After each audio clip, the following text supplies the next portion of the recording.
Hey everyone, this is Chahad Yadav and welcome back to the another series of the same chapter development, जो अपने class 10th economics का chapter 1 भी है। तो last video में अपन ने डिस्कस किया था इंडिविजुअल डेवलपमेंट के बारे में। इंडिविजुअल डेवलपमेंट कैसे होता है, क्या उसमें डिफरेंट आइडियाज कंफ्लिक्टिंग भी हो सकते हैं, और इनकम के अलावा क्या क्या अदर एस्पेक्ट्स को इंडिविजुअल प्रेफर करता है किसी भी डेवलपमेंटल गोल को अचीव करने के लिए। Now we will see national development. Next topic अपना आ जाता है नेशंस डेवलपमेंट। तो नेशन डेवलपमेंट बेसिकली होता क्या है? नेशंस डेवलपमेंट होता है पूरे नेशन का डेवलपमेंट या फिर पूरी नेशन की पॉपुलेशन का प्रोग्रेस। ठीक है, ऑफ कोर्स कोई नेशन खुद एक इंडिविजुअल तो है नहीं कि हाँ भाई मैं नेशन हूँ, मैं इंडिया हूँ, मेरा डेवलपमेंट मतलब कि पूरे नेशन का डेवलपमेंट, ऐसा नहीं होता। पूरी नेशन की जो पॉपुलेशन का डेवलपमेंट होगा उससे ही आप नेशन का डेवलपमेंट मान लोगे। नेशन का डेवलपमेंट कैसे होगा कि जो उसकी पॉपुलेशन है उसके पास डिफरेंट डिफरेंट आइडियाज होते हैं कि मेरे पास ये आइडिया है कि मैं इस आइडिया से अपने नेशन को डेवलप कर सकता हूँ, या फिर मेरे पास ये आइडिया है मैं इस आइडिया से अपने नेशन को डेवलप कर सकता हूँ। आप अपनी क्लास में पूछोगे कि इंडिया को डेवलप करने के कोई ideas, you will get numerous ideas.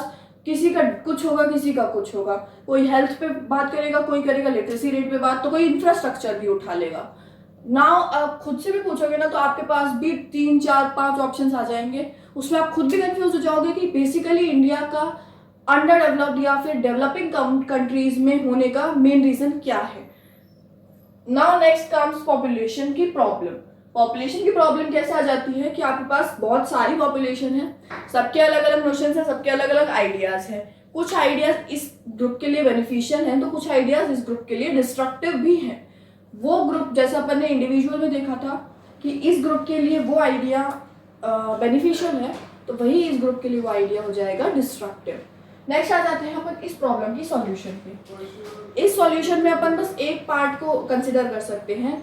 अभी तक अपन अपने पास बस एक क्वेश्चन आ सकता है। अपन ये बेसिकली प्रॉपर सॉल्यूशन तो नहीं है, बट इस पे अगर अपन मोर रिसर्च करें तो ये एक सॉल्यूशन निकल के आ सकता है कि किस पार्ट को वो बेसिकली नेशन डेवलपमेंट का वो आइडिया अफेक्ट करेगा। या तो वो मेजॉरिटी को अफेक्ट करेगा या माइनॉरिटी को अफेक्ट करेगा। अगर मेजॉरिटी नुकसान में है तो ऑफ कोर्स वो तो बिल्कुल ही माइनस हो जाएगा, वो तो बिल्कुल ही निगलेक्ट कर देंगे अपन उस आइडिया को। माइनॉरिटी अगर उसमें है, माइनॉरिटी बेनिफिट में नहीं है उस आइडिया से, तो उसको थोड़ा बहुत देखेंगे, सोचेंगे, ऐसा ही होता है। ठीक है, बट माइनॉरिटी क्या इंडिया का पार्ट नहीं है, तो ये भी आइडिया अगर कंसिडर करेंगे कि कौन से पार्ट को अफेक्ट करता है, तो ये भी एक टाइप से रॉन्ग आइडिया हो जाएगा अपने पास। कैसे? क्योंकि माइनॉरिटी को जो बेनिफिशियल नहीं है वो मेजॉरिटी को बेनिफिशियल है, तो उसको अपन देखेंगे कि कितना बेनिफिशियल है, लॉन्ग टर्म है, शॉर्ट टर्म है, बहुत सारे आगे स्कोप्स आ जाते हैं। बट अगर माइनॉरिटी को कोई नुकसान नहीं हो रहा और मेजॉरिटी को फायदा हो रहा है तो उसको अपन एक्ट में ला सकते हैं। Next comes how to compare different countries or states। Countries को कंपेयर करेंगे तो सबसे पहले अपने पास आ जाता है कि या तो कंट्री डेवलप्ड है या अंडर डेवलप्ड है या फिर डेवलपिंग में आ जाती है। डेवलपिंग इन दोनों के बीच का रेशियो। डेवलप्ड कंट्रीज कौन सी होती हैं? जिनके पास इंफ्रास्ट्रक्चर भी बहुत अच्छे हैं, जिनके पास रिच कंट्रीज जिन्हें बोलते हैं। या फिर अंडर डेवलप्ड कंट्रीज क्या होती है? जिनका इंफ्रास्ट्रक्चर भी अच्छा नहीं है, जो इतनी रिच भी नहीं है। ठीक है, तो यूजुअली वी टेक वन और मोर इम्पोर्टेंट। अब अपन किसी भी इंडिविजुअल को कंपेयर करें, इंडिविजुअल को नेशन से कंपेयर करें, तो इंडिविजुअल का अपन एक से ज़्यादा कैरेक्टरिस्टिक लेते हैं। सपोज करो एस्थेटिक्स में अच्छा है, वो एथलीट्स में अच्छा है और मैथ्स में अच्छा है, तो एक से ज़्यादा कैरेक्टरिस्टिक्स अपन उसको कंसिडर कर रहे हैं।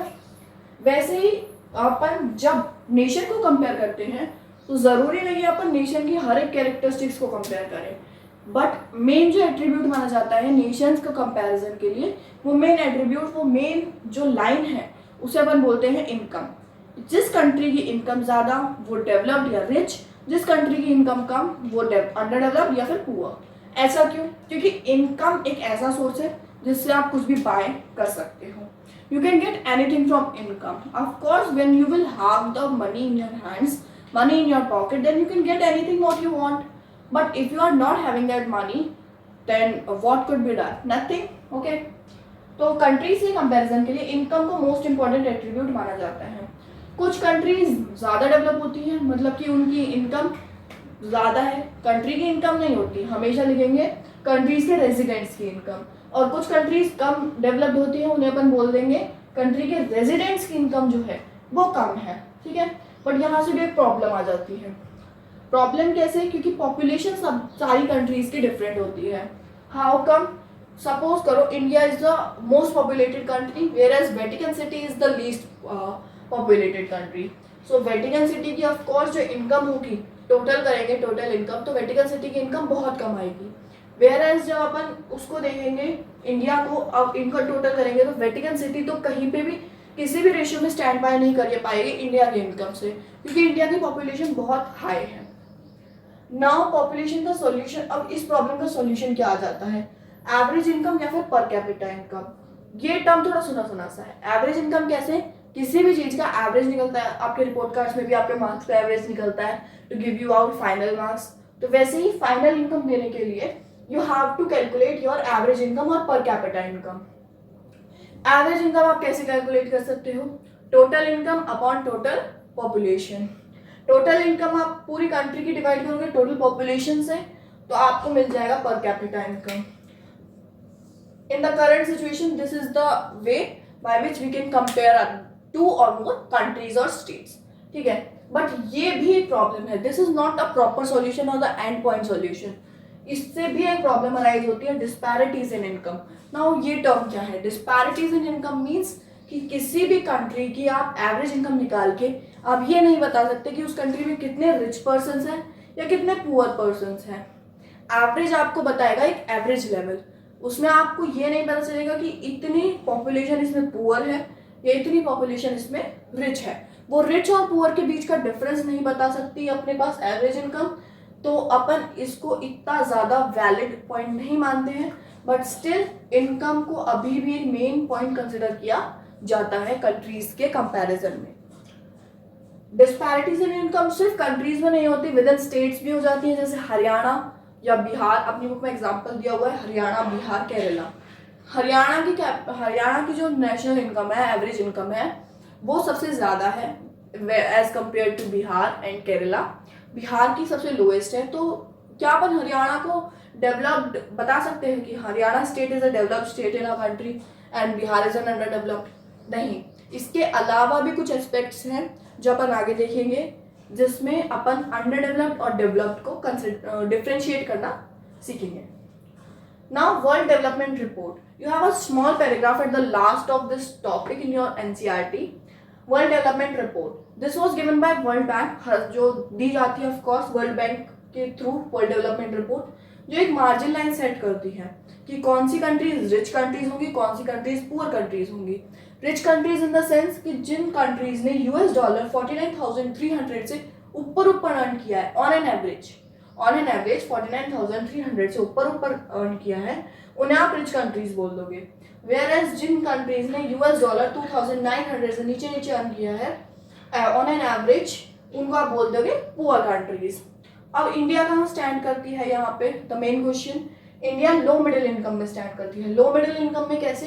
क्योंकि इंडिया की जो एवरेज अर्निंग है वो $6,700 है। मे बी ये डेटा हर बुक टू बुक वेरी करे, बट इट्स नॉट इम्पॉर्टेंट, मतलब कि ये डेटा इतना पूछा नहीं जाता, बट फिर भी इंडिया को एक बार नज़र में से रख लेना। और बेसिकली इंडिया का अगर बार में देखें कहाँ स्टैंड कर रही है, तो ये सपोज करो ये बार है, 3 पार्ट्स में डिवाइडेड है, ये रिच है, ये मॉडरेट है एंड ये पुअर कंट्रीज है।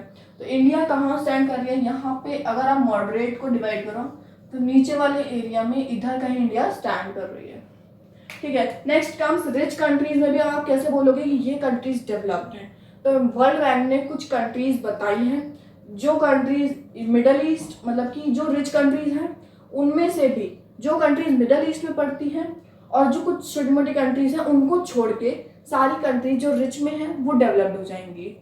उसके बाद आ जाते हैं अपने इनकम और other criterias.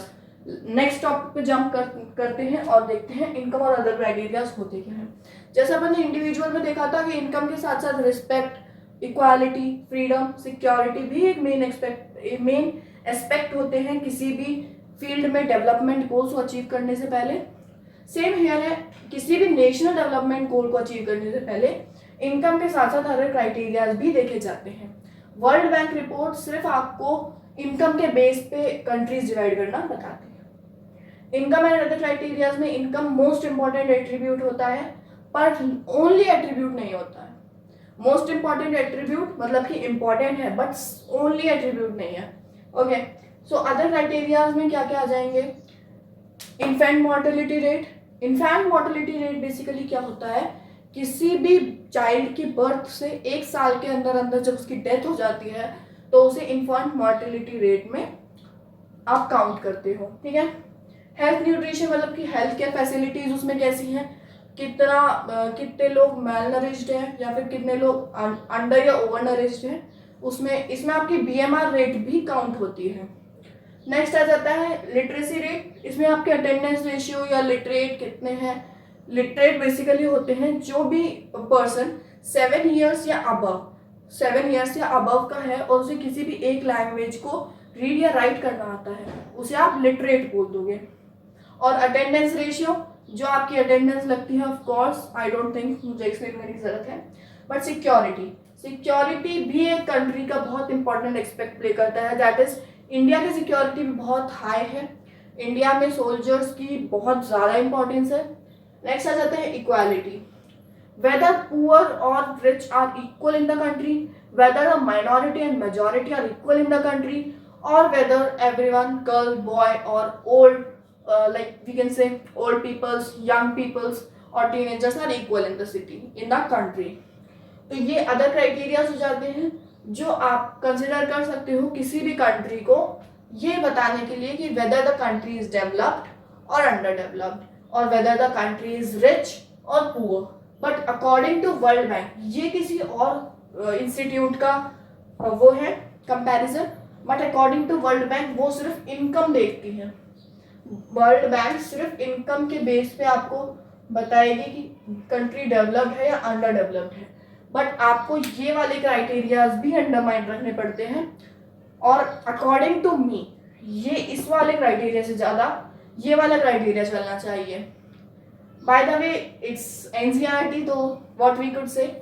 And this was all for today. Next video में अपन अपने इनकम और अदर क्राइटेरिया से आगे वाले टॉपिक्स पढ़ेंगे, that is public facilities and many more like sustainable development.